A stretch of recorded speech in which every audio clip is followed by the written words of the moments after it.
Muito bem, estamos hoje com uma conversa especial, algo que não é o foco do canal, mas é um assunto que para mim tem sido cada vez mais importante na minha vida pessoal e familiar, e acho que é um assunto que vai ser mais importante ainda, especialmente por conta do momento que nós estamos vivendo, não apenas no Brasil, mas no mundo inteiro, por conta desta pandemia, esta calamidade pública, a crise econômica, escolas fechadas, universidades, enfim. Então é um assunto muito bacana sobre homeschooling, educação domiciliar. E hoje eu vou ter um convidado muito especial, já vou apresentar ele, mas antes a vinheta do canal.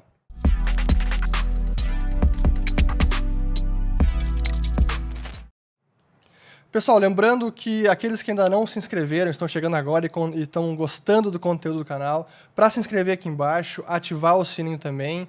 E lembrando que no link na descrição do vídeo tem todos os detalhes para o nosso serviço de assinatura sobre mercado financeiro, economia, que são as nossas lives fechadas aos assinantes todas as quartas-feiras. Então o link é aqui na descrição do vídeo. Então, sem mais delongas, quero trazer aqui o professor Carlos Xavier para conversar com a gente hoje. Tudo bom, professor? Tudo bem, Fernando. Satisfação conversar com você, com os inscritos aí no seu canal. Grande prazer.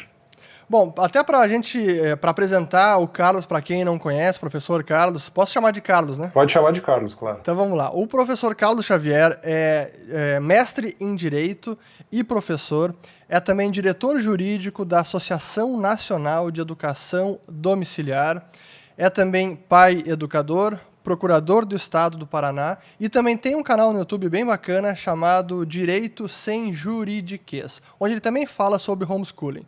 E esse assunto, para mim, ele tem, como eu falei aqui na apresentação para o pessoal, né, ele para mim tem sido cada vez mais importante porque nós estamos distanciados, isolados ou quarentenados, qualquer que seja o termo, e agora por conta as escolas estão fechadas, eu acho que agora já tem praticamente 2 meses de escolas fechadas, e eu tenho um filho de 6 anos, que tinha recém-entrado no primeiro ano do primeiro grau, ensino fundamental, minha filha com quase 4 anos, vai fazer agora em junho, e eu comecei a me dar conta que, olha, primeiro, o sistema de aula online para essas idades não tem como. Assim, é muita dispersão, é difícil conciliar, é difícil até funcionar bem a tecnologia para essa idade, quando sendo muita gente, ó, tá aí minhas crianças gritando já aqui.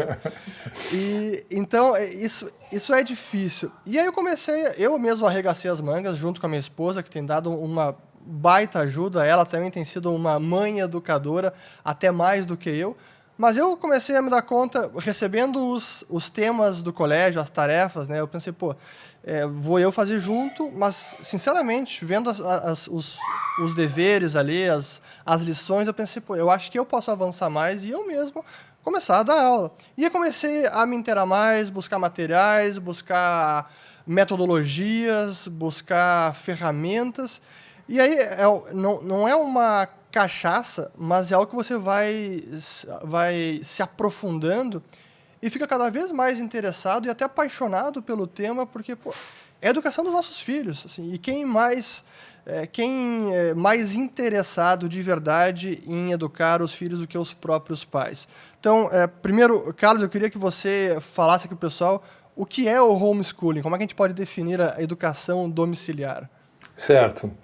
A educação domiciliar é uma modalidade de ensino. Então isso aqui é muito importante, né, porque a gente deixa bem claro que é uma dentre muitas possibilidades, já mostrando que a base filosófica na qual nós devemos compreender a educação domiciliar é a liberdade, né? Então ela é uma modalidade de ensino na qual os pais chamam para si a responsabilidade de conduzir o processo educacional dos filhos. Significa que os pais se tornam professores? Não necessariamente. Os pais, eles são os responsáveis por gerenciar todo o processo. Então o pai, a mãe, a família, né, fazendo isso, gerenciando o processo, podem dispor de métodos, podem contratar professores, tutores, podem usar diferentes materiais, mas eles vão estar supervisionando e gerenciando esse processo de educação. E uma coisa muito legal quando a gente começa a estudar a educação domiciliar, né, como você está mencionando que foi o seu caso, é meio que um caminho sem volta, né? A gente vai se interessando, vai se apaixonando pelo assunto. Uma coisa interessante é que a gente percebe algo que não é só relacionado à educação domiciliar, mas é relacionado a todo o processo educativo, né?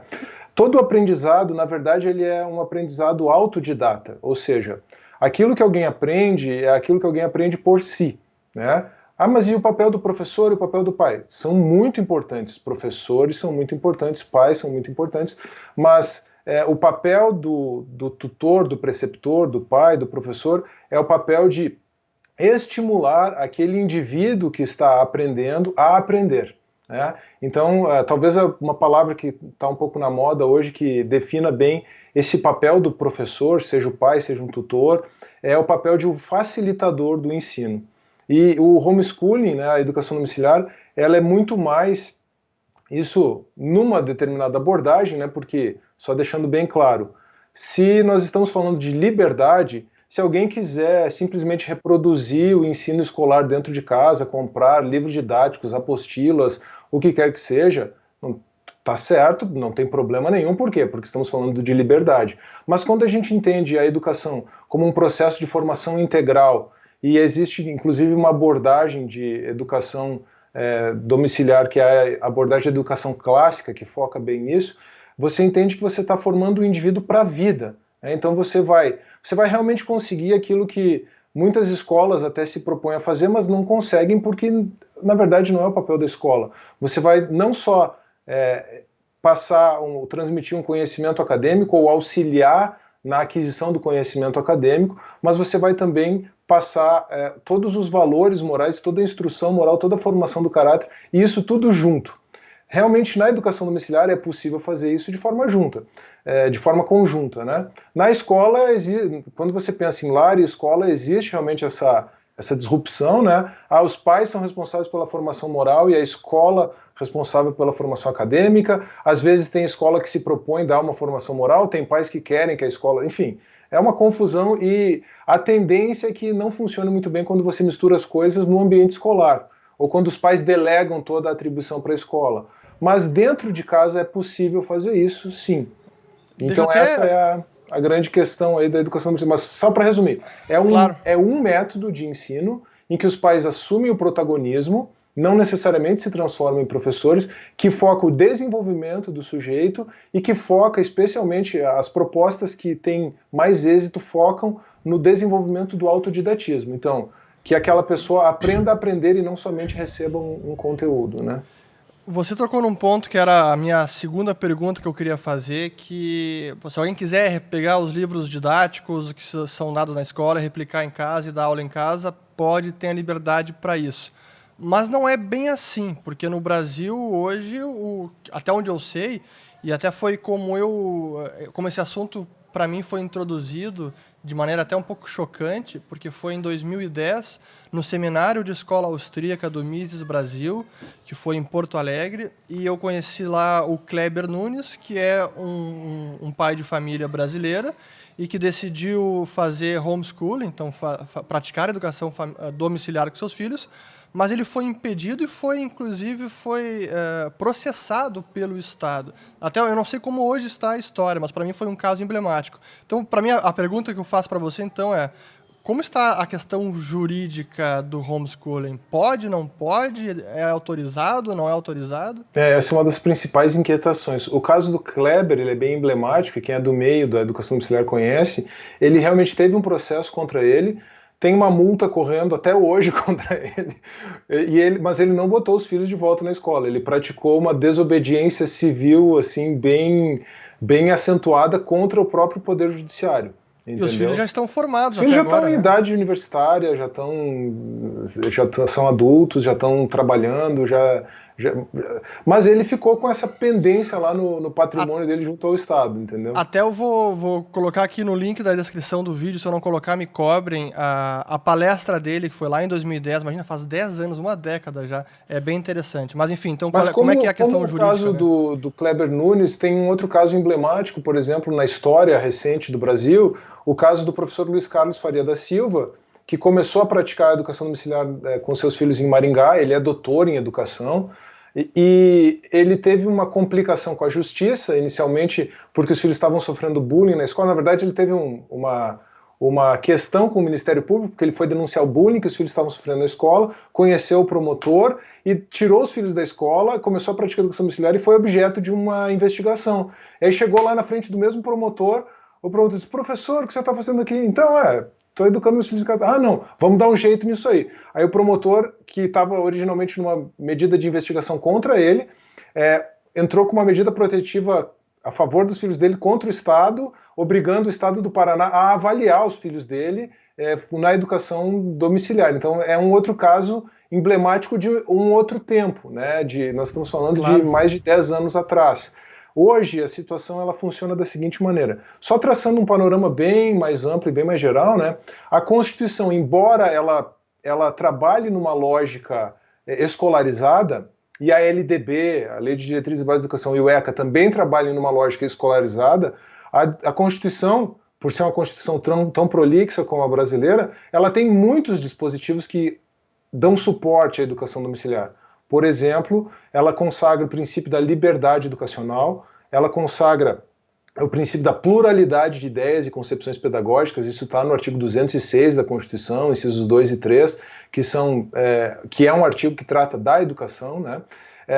A Constituição consagra a família como base da sociedade ainda, isso está escrito na Constituição, né? Então, se a família é a base da sociedade, puxa vida, eu lembro de um cara que falou isso 2.400 anos atrás, um tal de Aristóteles, né? Então, assim, veja que tem uma afirmação, assim, começa com a família, daí as famílias se juntam, formam uma vila, aí formam uma cidade, aí você tem uma organização social.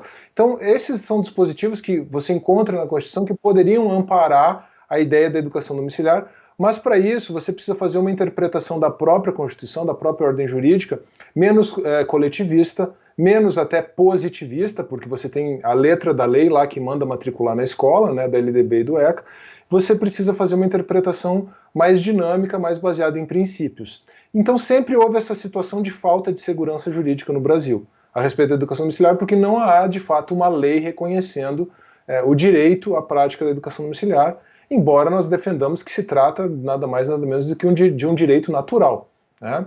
Aí, exatamente. Então a grande questão, o problema, eu até estava participando de uma entrevista ontem também, conversando um pouquinho sobre as questões jurídicas, eu até mencionei isso. O problema é que o pessoal deixou o Tomás de Aquino e o Aristóteles na geladeira já tem alguns séculos, né? Mas quando a gente trabalha com o direito natural, com a coisa justa, diante do caso concreto, quer dizer, você dizer que os pais não podem educar os seus filhos, os pais que têm condições, que decidem por isso, não podem educar os seus filhos em casa, isso para mim é uma desumanidade. Falando em desumanidade, os próprios tratados internacionais de direitos humanos, eles reconhecem a primazia dos pais na condução da educação dos filhos. Inclusive, a própria Convenção Internacional de Direitos da Criança consagra isso. A mesma convenção que fala em educação universal, que fala em universalização da educação, ela estabelece a primazia dos pais na educação dos filhos. Então veja que interessante, os próprios tratados internacionais de direitos humanos são um argumento que nós trazemos em favor do homeschooling. Mas o que embolou bem o meio de campo no Brasil?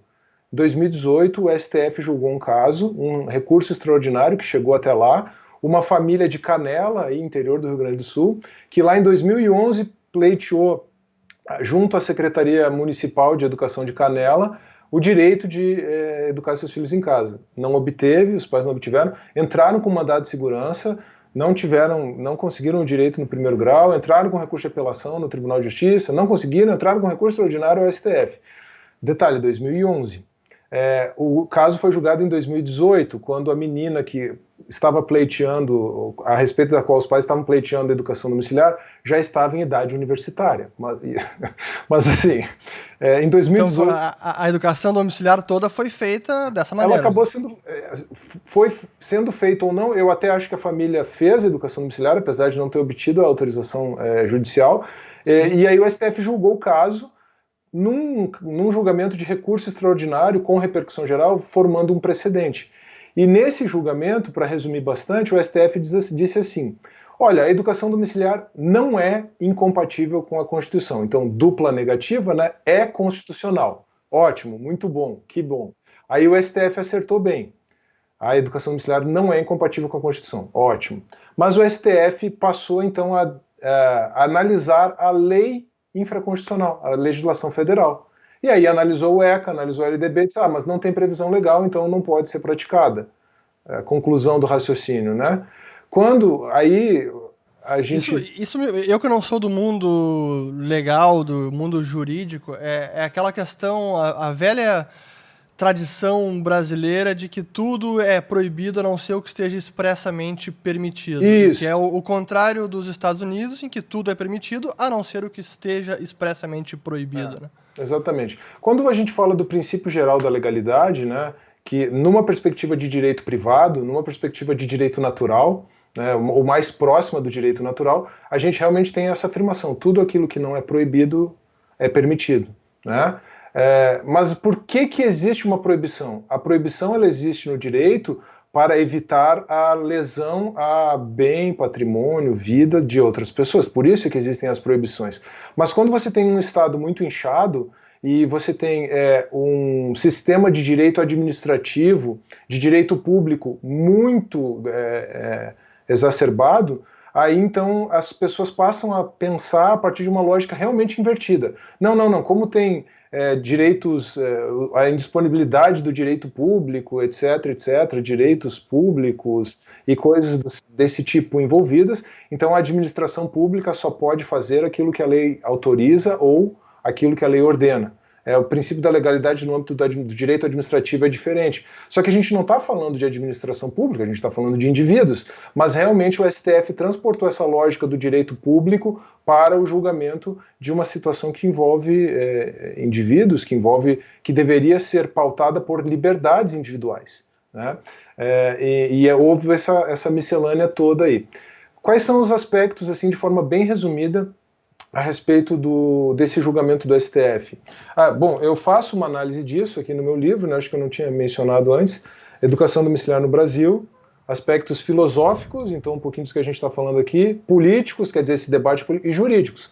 Então eu faço uma análise desse julgamento. Até vou botar aqui o link para o pessoal, aqui tem o link na lojaler.com.br, então quem tiver interesse, que eu estou botando aqui na tela. Tranquilo. O livro Educação Domiciliar no Brasil. Ainda não tenho, mas vou querer uma cópia autografada depois. Com certeza. Próxima vez que eu for... Oi?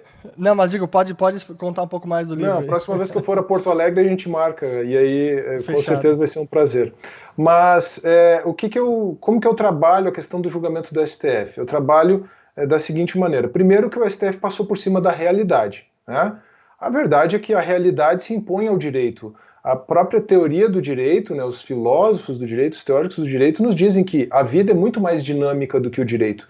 E o STF esqueceu que existem milhares de famílias no Brasil hoje praticando educação domiciliar. Quem estava mais preocupado com essas famílias durante o julgamento do STF, por incrível que pareça, era o Toffoli. Então, assim, o Toffoli foi um dos poucos ali que se levantou como uma voz que tentou defender as liberdades individuais. É algo bem paradoxal, mas foi o que aconteceu no julgamento. Mas assim, o STF simplesmente esqueceu dessas famílias, e o fato de o STF funcionar como uma corte constitucional, ou melhor dizendo, como uma corte suprema, uma corte responsável por formar precedentes, nos diz que o STF precisa fornecer orientação. Ele não forneceu orientação, ele jogou simplesmente a situação para a torcida, ele jogou a situação jurídica da educação domiciliar do Brasil num limbo jurídico. Né? Mas pior do que isso foi o fato de que o STF, no julgamento, se colocou a analisar legislação infraconstitucional, lei federal, o que o STF não tem competência para fazer. Ele tem competência para analisar a Constituição. Analisou a Constituição, disse que a educação domiciliar é compatível com a Constituição, beleza.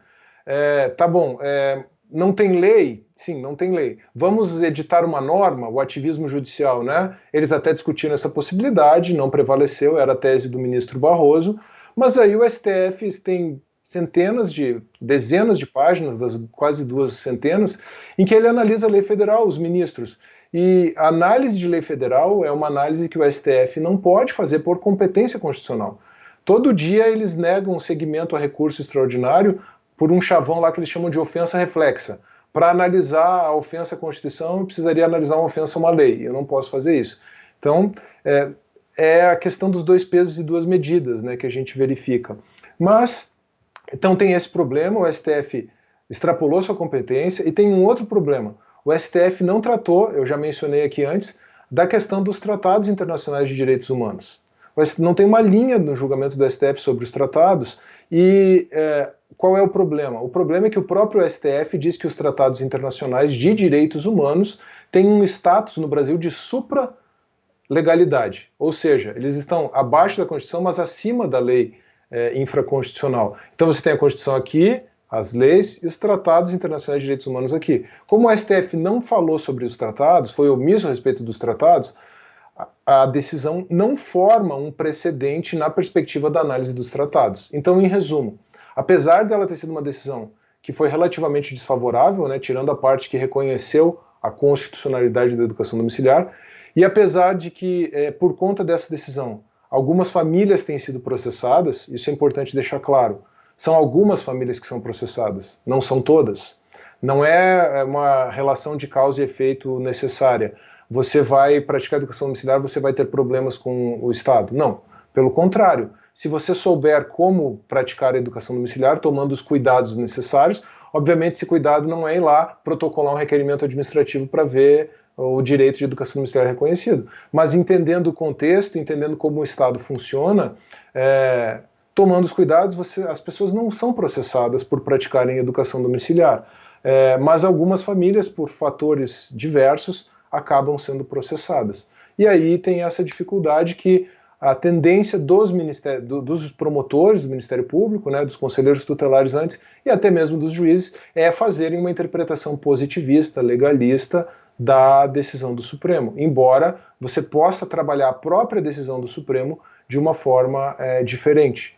Você possa construir uma interpretação, construir uma argumentação e mostrar que não é uma consequência necessária da decisão do Supremo que aquela família, naquele caso concreto, tenha que ser proibida de fazer educação domiciliar. Então a gente trabalha com toda essa argumentação jurídica. Mas assim, como alguém que trabalha com direito já há praticamente 20 anos, eu reconheço que é melhor não ter que usar essa argumentação. Certo? Claro. É melhor você não se colocar numa situação que você tenha que, se precisar, os argumentos estão no meu livro, mas é melhor não se colocar numa situação em que você precise utilizar essa argumentação. Entendi. Então, basicamente, o panorama jurídico é esse. Então, vamos seguir aqui. Vamos lá. Deixa eu ver aqui. Beleza. Bom, então eu queria perguntar até para, assim, como é que você começou nessa história, né? Já que você também é um pai educador e tem filhos, está educando na forma domiciliar, como é que você começou neste mundo de homeschooling? Nós começamos a educação domiciliar aqui em casa em 2017, então estamos no 4º ano de educação domiciliar, né? A nossa família ela tem uma peculiaridade já desde que o meu primeiro filho nasceu, é que quando o meu primeiro filho nasceu, a minha esposa ela decidiu parar de trabalhar fora, né? Ela inclusive era servidora do Ministério Público aí do Rio Grande do Sul, ela se exonerou para ficar em casa cuidando do meu filho. A gente tinha até um projeto de ter mais filhos, mas acabamos tendo só mais uma filha, né? E aí viemos para o Paraná, enfim, teve toda a mudança, adaptação, passamos 2 anos em Pato Branco, depois viemos para Curitiba. Apesar dessa decisão, já uma decisão dela voltada para a família, para os filhos, nós ainda tínhamos uma mentalidade escolarizada. Mas hoje, olhando em perspectiva, né, olhando para trás, a gente até pensa e olha até de uma forma meio irônica, né? Quer dizer, ela parou de trabalhar fora para ficar em casa, se dedicar aos filhos, mas quando os filhos chegaram em idade escolar, nós os mandamos para a escola, sendo que ela continuou em casa. Então, assim, é uma coisa, era meio... Mas, claro, como eu falei, havia uma cultura ainda, né, uma mentalidade escolarizada da nossa parte. A gente sabia da existência da educação domiciliar nos Estados Unidos, em especial, né, é muito difundida, mas a gente nunca tinha pensado na possibilidade de realmente praticar na nossa família. Aí a gente começou a ver que estava crescendo, aumentando o número de famílias, conhecidos nossos começaram a praticar educação domiciliar, amigos nossos de assim, conhecidos mesmo que tiveram filhos um pouco depois de nós e nem colocaram os filhos na escola. A gente começou a ver, opa, não, peraí, esse negócio é legal. Começamos a conversar entre nós já em 2015 sobre isso, mas por sermos dois advogados, né, aquela coisa, não, a gente precisa fazer isso com total segurança jurídica. Aí a gente teve essa situação, não havia essa segurança jurídica, eu comecei a estudar mesmo o assunto do ponto de vista jurídico, comecei até ver como é que a coisa funcionava, e na prática mesmo, né, como é que as famílias estavam fazendo, me convenci que não é o caminho entrar com uma ação para ter o seu direito reconhecido, entrar com um requerimento administrativo.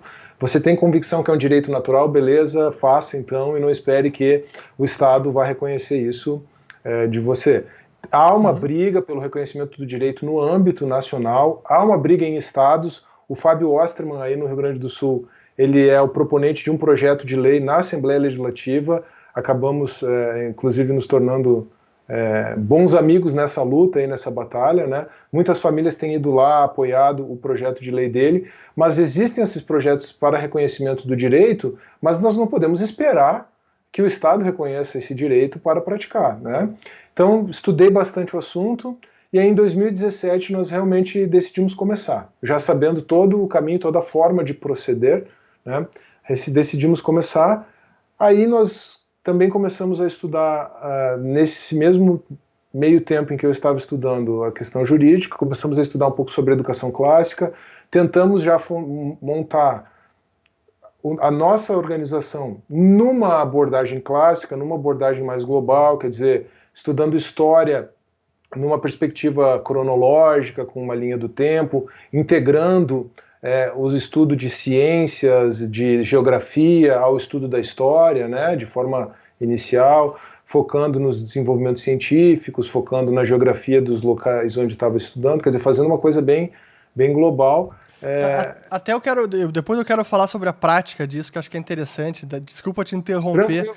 Mas porque essa parte é bem bacana. Eu até quero fazer primeiro talvez um disclaimer aqui, uma nota para todo mundo que esteja assistindo aqui, que homeschooling, educação domiciliar, não é para todo mundo. Certamente muitas famílias nem têm a possibilidade de fazer isso por questão de trabalho, por questão de onde vivem, por uma série de fatores não é possível. Outras talvez seja possível, mas nem tenham interesse ou não queiram, enfim. Mas o que é importante é saber que existe sim essa alternativa e que ela também tem seus méritos. E até isso eu nem falei com a minha esposa ainda. Eu não estou defendendo que aqui na minha casa isso será implantado, é o que eu vou fazer, mas é que nesse momento, assim, até o que me levou mais a procurar, como eu falei no começo, né? Pô, a gente está isolado, não tem aula tradicional. Aula online para pequenos, para mim, não está funcionando. Eu acho que eles não estão aprendendo nada. Eu não posso deixar passar 2, 3, sei lá quantos meses mais sem aula nenhuma, e eles vão ficar perdendo esse tempo nessa idade que, para mim, é tão importante de estar se aproveitando o potencial da criança. Pô, vou ter que fazer alguma coisa. E aí que eu comecei a me aprofundar e tentar ajudar mais e guiar e acelerar essa educação no que eu consigo fazer. Até porque eu também não tenho hoje a possibilidade profissional de me dedicar tanto na educação domiciliar. Mas, na medida do possível, eu estou conseguindo conciliar alguns dias da semana em alguns horários. Mas, para mim, também é difícil e para minha esposa também será difícil. Mas o que eu achei interessante, e algo que aí começou a me chamar a atenção, é a comparação. Pô, mas o que será que é mais eficaz? E eu não sei a resposta, mas eu comecei a me questionar. Vendo o perfil do meu filho, que é muito parecido com o meu perfil quando eu era estudante no colégio, talvez até na faculdade, eu sempre fui um aluno pouco interessado na aula. Era da turma do fundão, bagunceiro, incomodava, passei sempre na média e olhe lá, mas não era o meu perfil, então eu me dispersava muito, e poucas matérias eu prestava atenção. Então, mas numa sala de aula com 25, 30 alunos, a professora não está a serviço de um aluno. Então, se eu não estou prestando atenção, ela não vai ficar o tempo inteiro me chamando atenção. E eu vendo isso agora com meu filho, que é muito parecido, eu estou dando aula para ele agora em algumas matérias, português, matemática e tal, inglês, E, pô, eu e ele sozinho, e às vezes eu tenho que ficar retomando ele. Pô, Joaquim, vamos lá, presta atenção. Então, eu começo a imaginar, pô, será que uma educação domiciliar assim, onde a atenção é individualizada, será que não pode ser até mais eficaz? Essa é a grande chave da questão. Essa é a grande chave da questão. Mas eu só queria voltar numa coisa que você falou antes, que é bem importante deixar bem claro antes de voltar nesse mesmo ponto, que é o seguinte: realmente a educação domiciliar não é para todos. Uma forma que os opositores da educação domiciliar têm de deturpar o debate, inclusive, é dizer, agora vai resolver a educação do Brasil com a educação domiciliar. Não, é claro que não. Aí, por isso, eu até apresento uma resposta na forma de um chavão. Educação domiciliar não é política pública. O que eu quero dizer com isso? Que ela não vai resolver o problema, ela não está exigindo prestações materiais do Estado, os pais não querem prestações materiais do Estado, pelo contrário, hoje o que as famílias educadoras brasileiras querem é apenas ser deixadas em paz, né? Mas realmente, existem muitas famílias que podem não ter condições materiais, podem não ter condições de trabalho, podem não ter condições até mesmo emocionais, podem não ter condições de estabilidade familiar, uma série de fatores, né? E pode simplesmente não querer, pode ter todas as condições e não querer. Não, eu quero ficar em casa assistindo, eu vivo de renda, eu quero ficar em casa assistindo seriado no Netflix, quero mandar meu filho para a escola. Você é livre. Talvez as consequências não vão ser as melhores, né? Mas você é livre, entende? Decisão de cada família. É uma decisão de cada família, cada um arque com as consequências das suas decisões. Então, o que eu quero dizer com isso é que realmente a gente precisa entender que se trata de uma decisão muito individual. A gente pode até entender, já fazendo um link com isso que você falou do ensino personalizado, do ensino individualizado, que é a grande característica da educação domiciliar e que é o que faz a educação domiciliar dar certo, que mesmo uma família com poucas condições financeiras, quer dizer, o principal da questão não é tanto a condição financeira. O principal da questão é realmente disponibilidade de tempo, organização, disposição de trabalho mesmo, né, de regime de trabalho e uma série de outros fatores.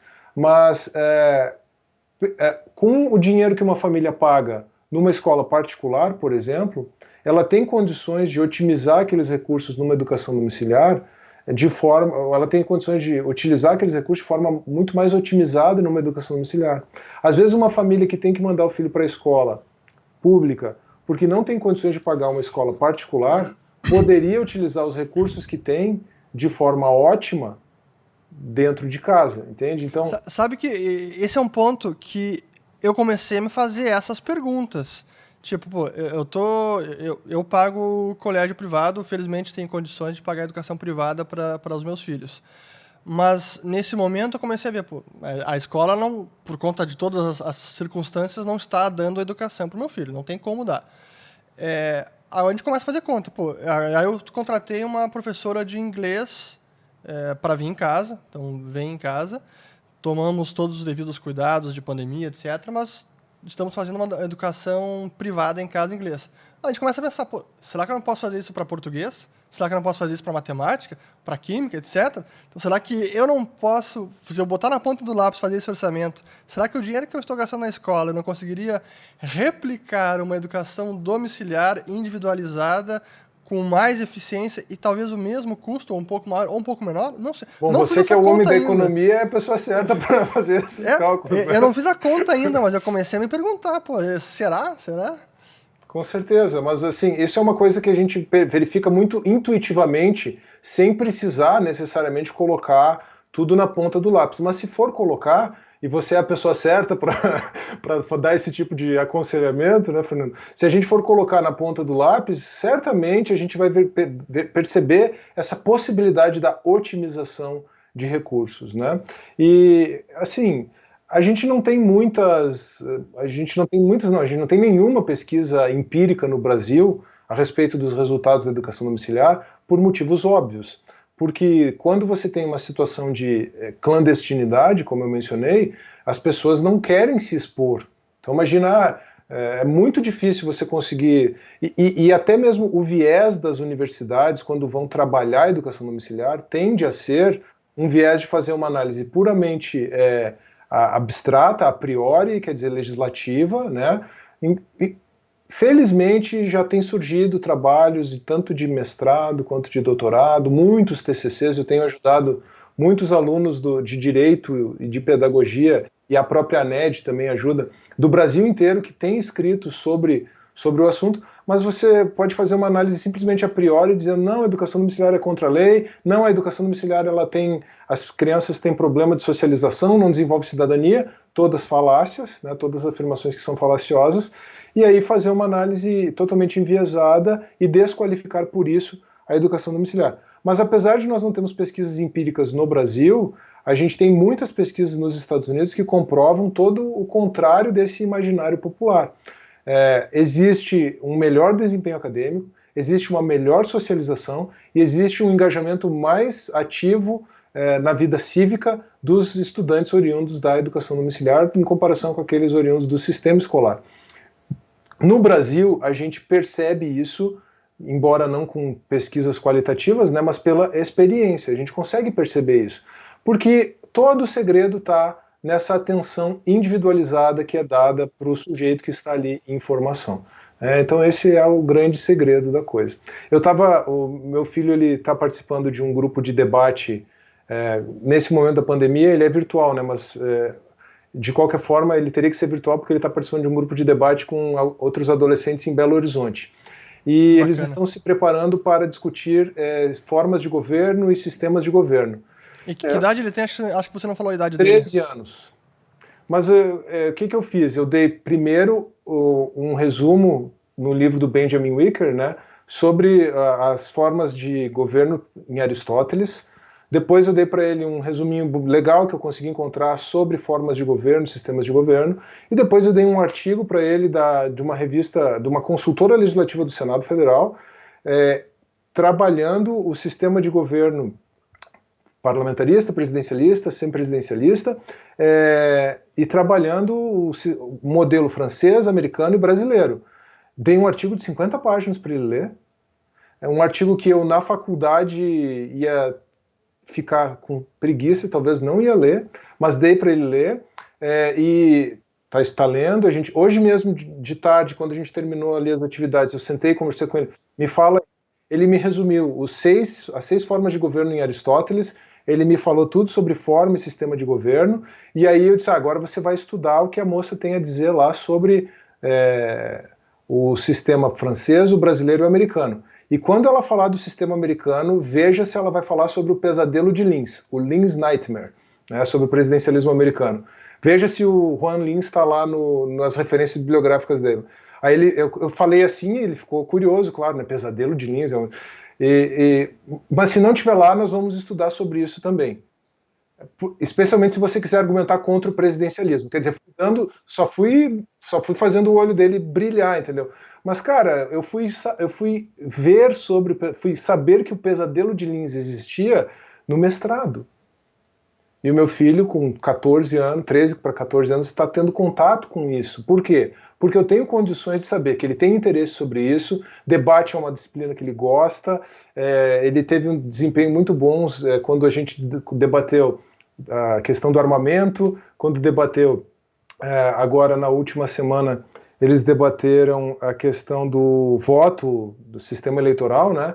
Ele teve um desempenho muito legal e ele sim, ficou bem empolgado com isso. Então eu aproveitei e disse, não, vamos investir nisso aí. Então veja, quando que na escola, não é nenhum demérito à escola, adaptando a situação que você falou do seu menino lá de 6 anos, que pode ficar disperso no meio de uma aula com mais 20, 30, quando que numa escola ele iria fazer um estudo aprofundado dessa maneira, de forma, sistema de governo? Ia sentar lá o professor, ia passar o esquema no quadro lá, depois ele ia ter que memorizar, respondendo uma prova e pronto. No dia seguinte já ia esquecer, né? É exatamente isso. Então, Esse é um assunto que essa nossa conversa aqui, eu não quero estender tanto para não ficar um vídeo tão longo, mas certamente a gente vai fazer de novo uma outra conversa, porque é um tema importantíssimo, que pouca gente conhece e é fundamental. Agora muita gente está sendo obrigada a conhecer por necessidade, né?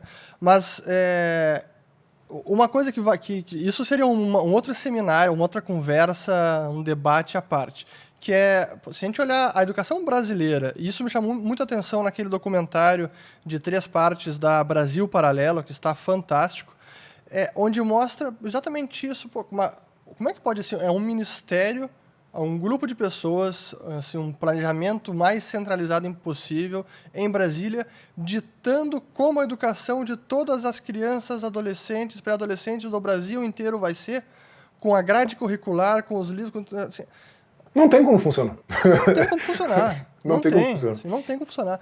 Mas eu queria agora perguntar para você como é que é a rotina e a prática de um homeschooling, porque isso para mim, como eu falei, hoje eu estou tentando auxiliar e tentar aprimorar o que hoje é possível fazer por conta própria.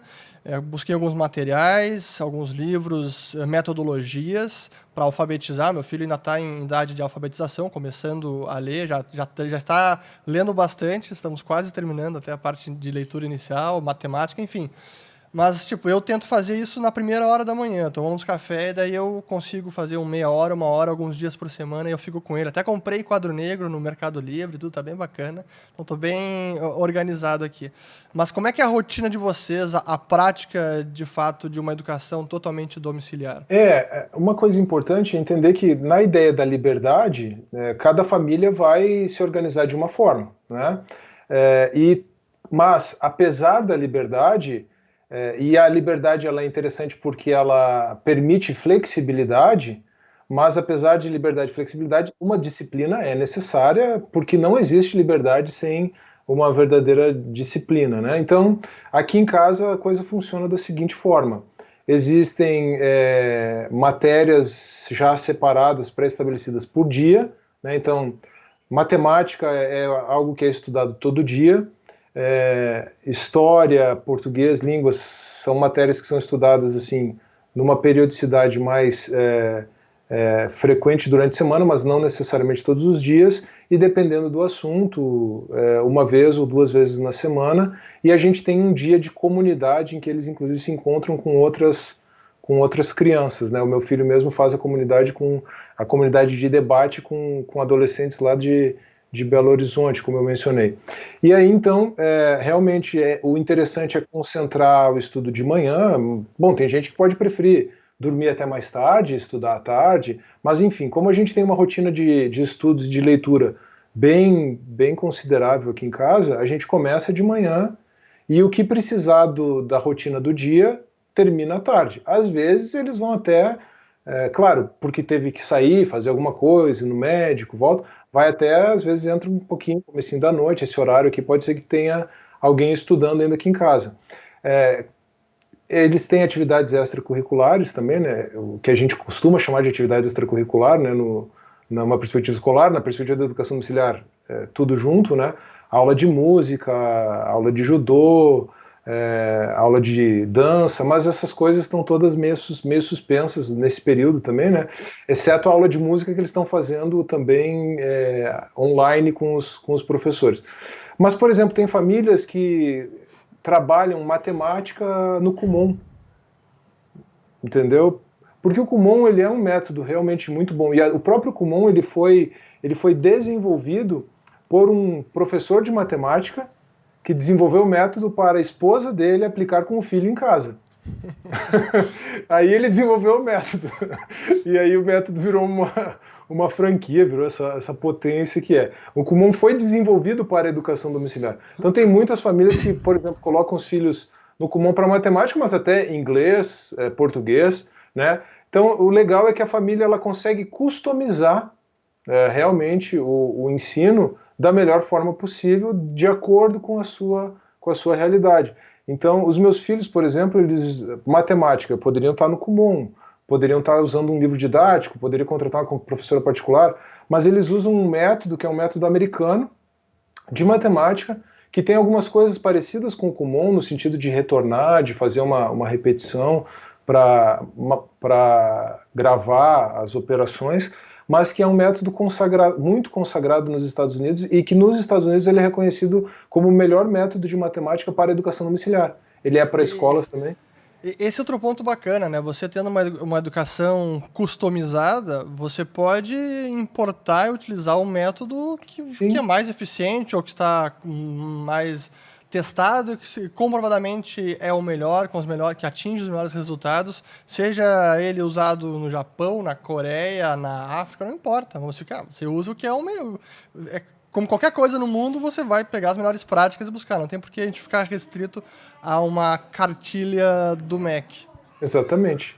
Então, basicamente é isso. É uma rotina bem, ela é puxada, mas é uma rotina que te permite flexibilidade. Caiu o mundo aí fora. Bom, hoje não vamos estudar, beleza, a gente se adapta, muda e tal, não tem problema, isso é tranquilo. Ah, vamos fazer uma viagem, visitar minha família no Rio Grande do Sul, a família da minha esposa em Minas. Beleza, a gente para um pouquinho aqui, uma semana, duas, pode ser no período de ano letivo, vai lá, estuda lá, se der, se não der, não estuda, volta e depois ajusta no ano. Tem Vocês essa definem o ano flexibilidade. letivo, né? Até Isso. essa é uma pergunta, certamente já deve ter esses currículos sugeridos, algo do tipo, para você assim, determinar, assim, você vai avançando de fase, avançando nas matérias, mas tipo, acabou essa idade, seria o ideal já ter superado essas e essas matérias, com esse nível de progressão e tal. Vocês fazem também provas ou testes desse tipo ou não? Os As provas testes, eles são. tradicionais. Oi? As provas tradicionais que Não, se provas fazem em colégio. tradicionais a gente não faz no sentido da escola, né? Vamos avaliar se pode passar do quinto para o sexto ano. Isso. Não, o que a gente faz, o legal da educação domiciliar também é difícil a gente assimilar. Quando a gente começa, a gente fica muito preocupado, como é que eu vou fazer a prova e tal. É difícil a gente assimilar, mas por conta da mentalidade escolarizada, mas quando a gente vai praticando, vai indo tranquilo. O foco da educação domiciliar é a aprendizagem do conteúdo. Então, você vai avançar à medida que aquele conteúdo estiver de fato aprendido. Se não aprendeu, não tem recuperação. Você vai voltar lá e vai aprender, entendeu?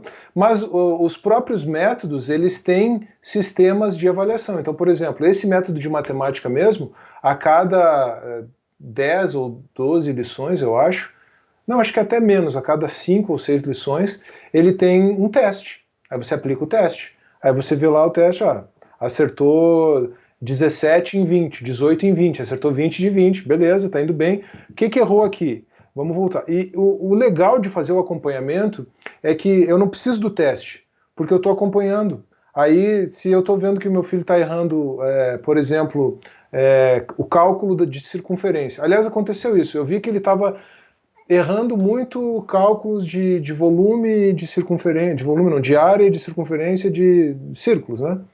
Aí eu disse, meu filho, você entendeu isso aqui? Ah, entendi, a fórmula é essa e tal, né? Tá bom. O que houve? O problema é o pi com os números, as muitas casas decimais, né? E o meu filho, ele tem ele talvez seja um pouco parecido com o seu, essa questão de dispersar. Então ele precisa se concentrar muito para fazer a matemática. Eu sei que eu tenho acompanhado, vejo que ele acaba errando coisas por falta de atenção. Mas eu fico em cima.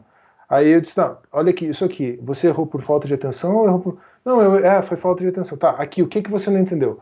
Tá com problema com o cálculo de área, volume, vamos lá, vamos ver. Você vai acompanhando e quando você trabalha em cima do erro imediatamente e estabelece um processo dialético, aí é que o aprendizado acontece. Mas se você fica meses estudando uma matéria, faz uma prova, erra um monte de coisa, vai para recuperação, estuda todo o conteúdo de uma vez, quer dizer, isso... Na verdade, infelizmente, porque não tem como ser de outra maneira, então isso não é uma crítica ao método escolar, é que não tem como ser de outra maneira.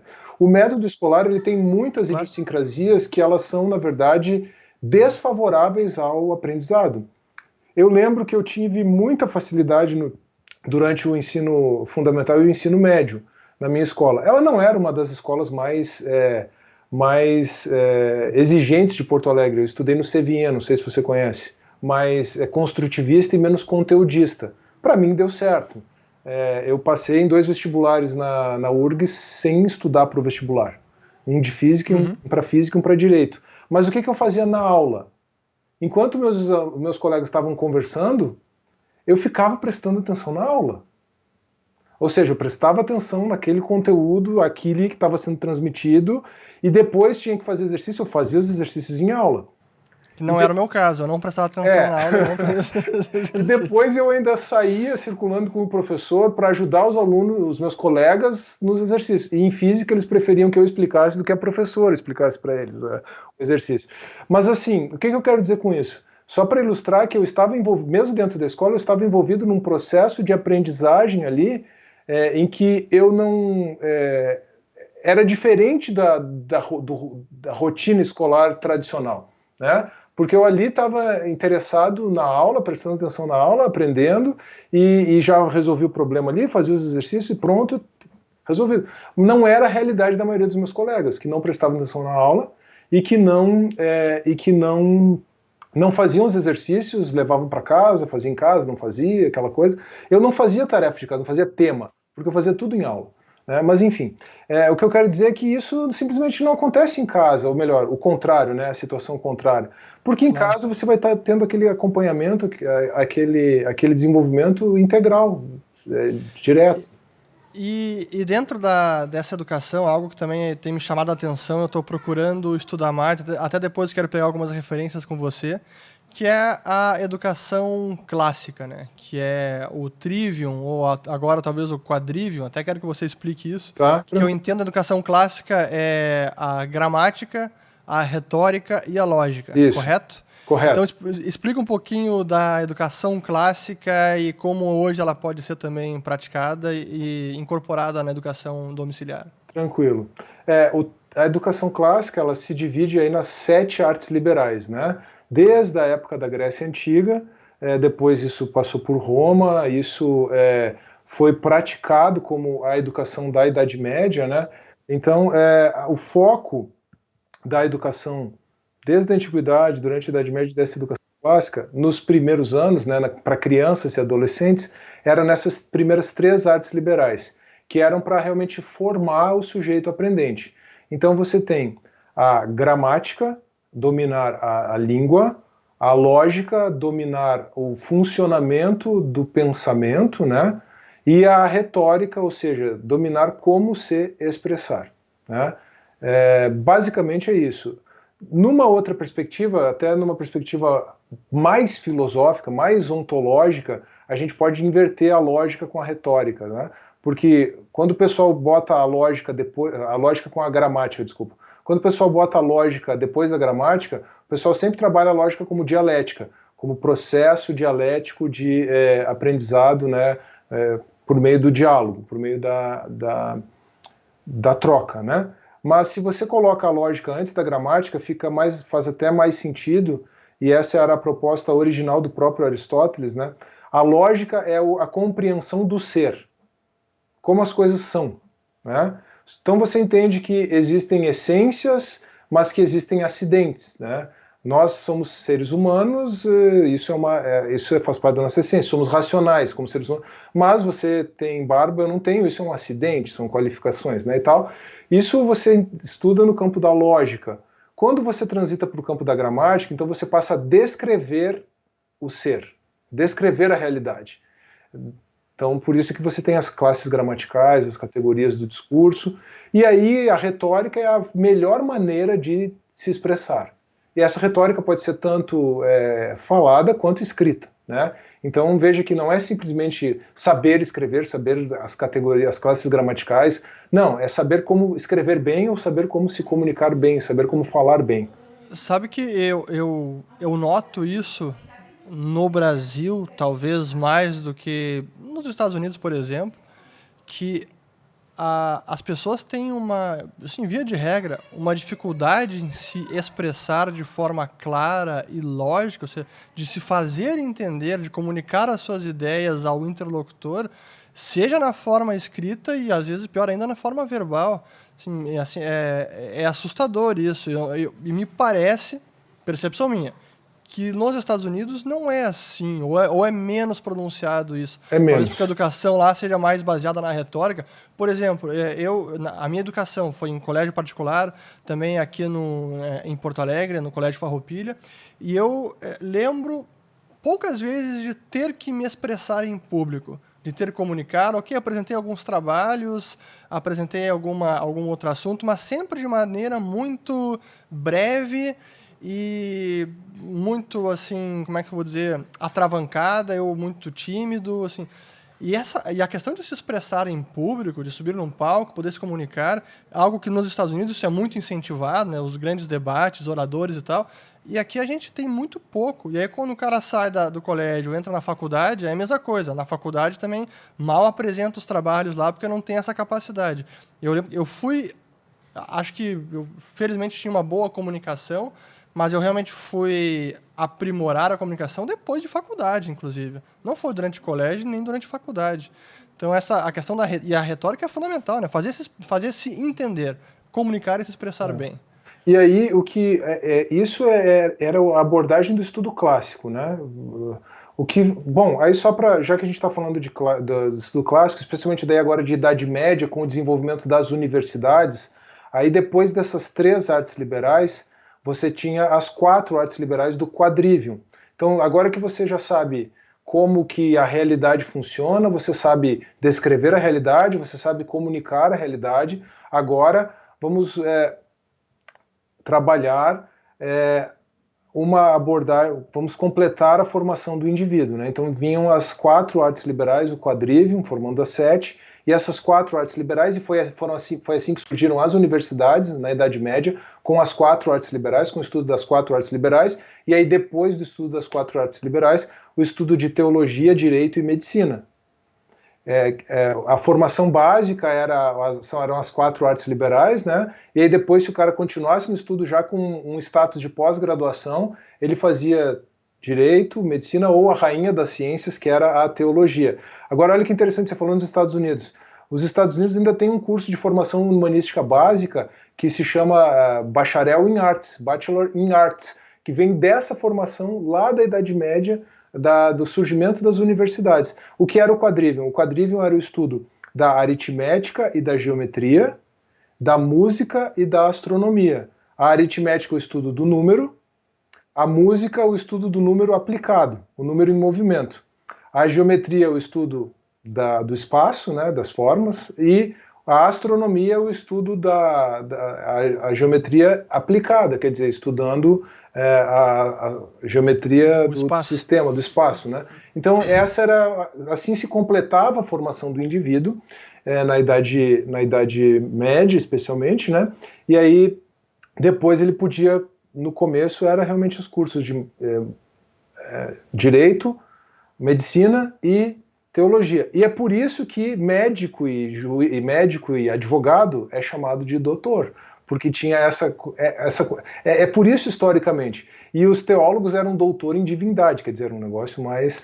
Mas a origem de chamar médico e advogado de doutor vem daí, vem dessa formação adicional que você tinha... Porque quando ele se formava em medicina ou em direito, ele já se formava com uma habilitação, inclusive, para lecionar. Então ele já era um doutor no sentido de ser um mestre, né? Só isso. Doutor e mestre, originalmente, são sinônimos, né? Aqui no nosso ensino superior contemporâneo, que se tem essa distinção entre mestrado e doutorado, né? Mas então essa é a origem. Agora, recentemente, o que aconteceu? Houve um ressurgimento da educação clássica numa perspectiva neoclássica, né? Uma britânica chamada Dorothy Sayers, inclusive companheira contemporânea e amiga do C.S. Lewis, do Tolkien, né? O C.S. Lewis das Crônicas de Nárnia, o Tolkien do Senhor dos Anéis, faziam parte do mesmo grupo de debates, o grupo de amigos, o grupo de estudos lá em Oxford, os Inklings. A Dorothy Sayers, ela se deu conta que ela podia adaptar essa abordagem da educação clássica para a realidade contemporânea, porque ela já percebia na Inglaterra, na década de 40, que a educação estava degringolando. Você imagina.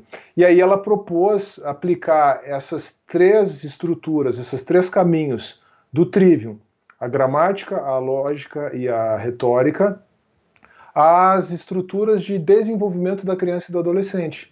Então, num primeiro momento, um foco, não é que a criança vai estudar gramática, né? Mas ela vai ter um estudo gramatical, ou seja, ela vai aprender a gramática das diversas ciências, com foco no quê? Em memorização. porque é uma idade apta à memorização, eles absorvem muito. A idade do seu filho, por exemplo, seria a época da gramática. Depois, ali na transição da infância para adolescência, é a época da lógica. Quer dizer, vai começar a entender um pouco melhor porque que aquelas estruturas funcionam e vai desenvolver um raciocínio lógico. E aí, depois, na adolescência, é o momento de desenvolver a retórica. E aí eles são introduzidos mesmo, isso no método que a gente está usando aqui no Brasil. Isso é bem parecido com o que tem nos Estados Unidos, né? Tem os grupos de debate nas escolas, mas tem os grupos de debate na educação domiciliar. Eles são introduzidos nessa perspectiva dialética. Todo o ensino é dialético, né? A interação, perguntar e esperar a resposta, e também o foco no debate mesmo, né? Colocar o assunto, escolher, cada time escolhe um lado, cada pessoa escolhe um lado, e vamos para os argumentos. Então isso é muito legal.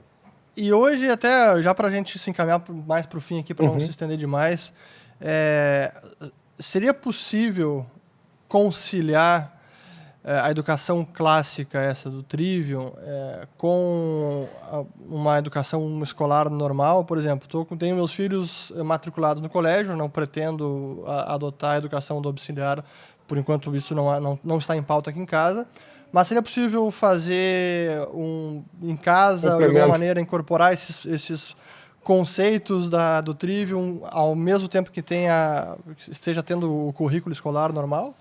Eu acho que não é algo que é incompatível por natureza, né? A dificuldade ela pode ser mais de logística mesmo, de tempo e tal, mas não é algo incompatível por natureza. É possível. Talvez vá ter uma certa incompatibilidade em abordagem, dependendo da escola, mas a criança ela vai mais ou menos funcionar em duas caixinhas separadas, né? E aí, quando for o momento certo, de alguma forma ela vai conseguir juntar as coisas, né? Mas não é impossível ou inviável. Carlos, bom, já está aqui com quase, deixa eu ver até quanto tempo, 1 hora aqui, muito, muito bacana. Tenho várias perguntas mais, a gente vai fazer essa conversa outro dia. Não, vamos com certeza. Por hora, obrigado mesmo pelo seu tempo. Esse é um assunto importante. Fernando, desculpa, deixa eu só colocar uma última questão, porque de repente o pessoal que está assistindo pode ficar com uma grande inquietação, voltando um pouquinho para a questão jurídica. Tá? Sim. Como que funciona? Tá estudando em casa, não tem histórico escolar, não tem prova? Não tem. Tá, e como que vai fazer para ter o certificado do ensino fundamental ou do ensino médio?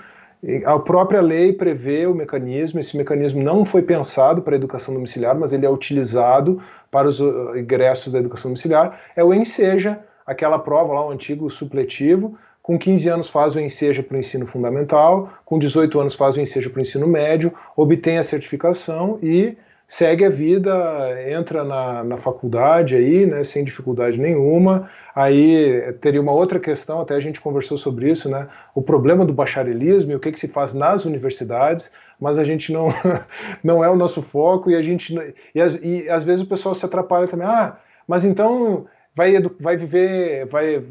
estudar em casa para sempre, não vai fazer faculdade? Não, se precisa do diploma, e em geral ainda se precisa do diploma universitário no Brasil, vai fazer faculdade, vai fazer mestrado, mas vai continuar estudando muito mais em casa e aprendendo muito mais em casa do que na própria universidade, por conta dessa formação que teve. Isso com certeza é o que os resultados mostram, né?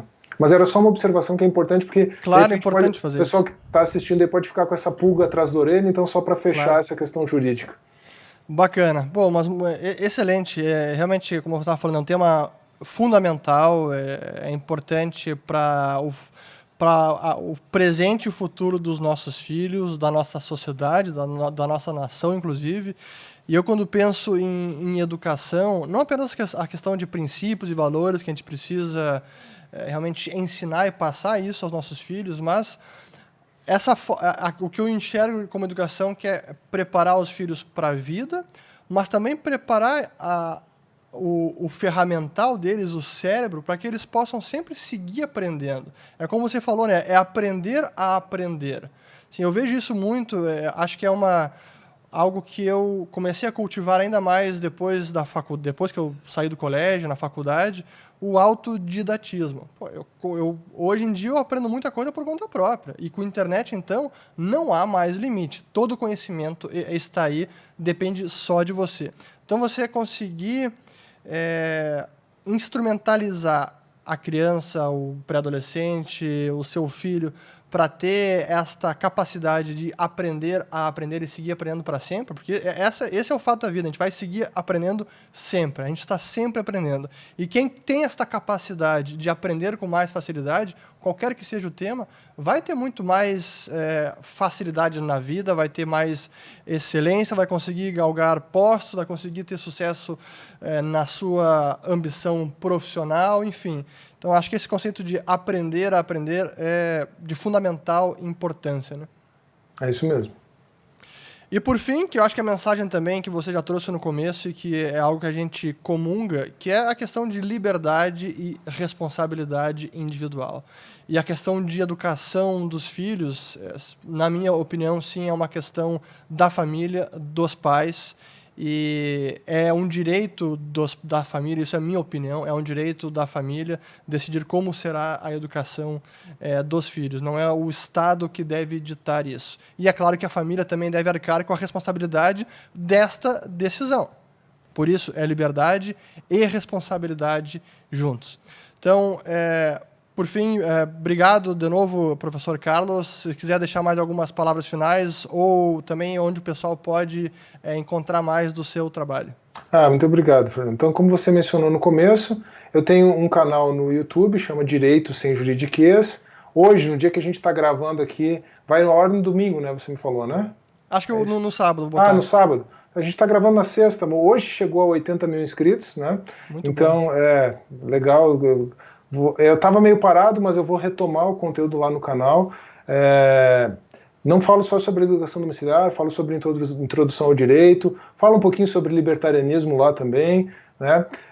E eu tenho também um outro canal, um canal sobre Bíblia, cristianismo, chama Teodidatas. Esse é menorzinho, está com 5.800 inscritos, mas esse é o meu xodó, vamos dizer assim, né? O Direito Sem Juridiquês é legal, está crescendo e espero que cresça muito mais, mas para quem se interessa por esse assunto, inclusive faço algumas relações entre cristianismo e libertarianismo lá no Teodidatas também, né? Você deve acompanhar, então, o trabalho do Tom Woods também, né? Sim. Quem me introduziu a esse mundo, na verdade, foi o Paulo Guedini, nosso amigo em comum, que nos apresentou, claro, né? Aí eu já desenvolvi um trabalho sobre cristianismo e libertarianismo, mas sem focar muito no pessoal americano lá, mais por conta própria aqui, por conta das minhas reflexões do cristianismo junto com as minhas leituras do libertarianismo. Não tinha ainda encontrado os autores que fazem isso nos Estados Unidos, embora eles sejam bem consolidados, né? Mas aí, conversando bastante com o Paulo, conheci esse pessoal, eles fazem um trabalho muito legal e o próprio Paulo está empenhado em traduzir esse material, está empenhado em divulgar, e em breve nós vamos ter novidades quanto a isso. É um trabalho muito legal que está chegando aí, mas aí já é um trabalho mais do Paulo Guedini, que eu tenho auxiliado ele aí, junto com outros amigos nessa empreitada, né? Além do meu canal, o pessoal pode me seguir aí, meu perfil no Facebook, Twitter e Instagram, é fácil, é @CarlosERXavier em todos. Carlos Eduardo Rangel Xavier, então ER abreviado, né? Carlos ER Xavier, esse é o meu perfil em todas as redes aí, tirando o YouTube. Mas é isso, estou à disposição no YouTube, Facebook, Instagram, Twitter, para quem quiser interagir, nós estamos aí. E espero que o pessoal realmente goste, entenda, compreenda o que é a educação domiciliar, e o mais importante é deixar as famílias, né, no seu canto, fazendo o que estão fazendo com toda a dedicação, porque mesmo que alguém, no fim do dia, né, assistiu tudo que, mas eu não concordo com esse negócio de educação domiciliar. Tudo bem, você tem o seu direito de não concordar e de não praticar, mas isso aí. Por que a sua não prive os demais desse mesmo direito, né? É isso mesmo. Mas é isso, foi uma conversa muito boa, muito obrigado. Estou à disposição para a gente continuar depois, se for aí do seu interesse, do interesse dos seus inscritos. Como a gente aprende na escola austríaca, né? Tudo está interligado, né? Então, liberdade não é só liberdade econômica, é liberdade educacional, é uma necessidade na filosofia do direito, na teoria política, enfim, e a gente precisa realmente fazer essa abordagem integral. E aí, não é só falar de economia, é falar de educação também. Parabéns pelo trabalho e pela iniciativa. Muito obrigado, Carlos. Obrigado a todo mundo que está assistindo. Espero que tenham gostado. E por hoje é só. Valeu. Até a próxima.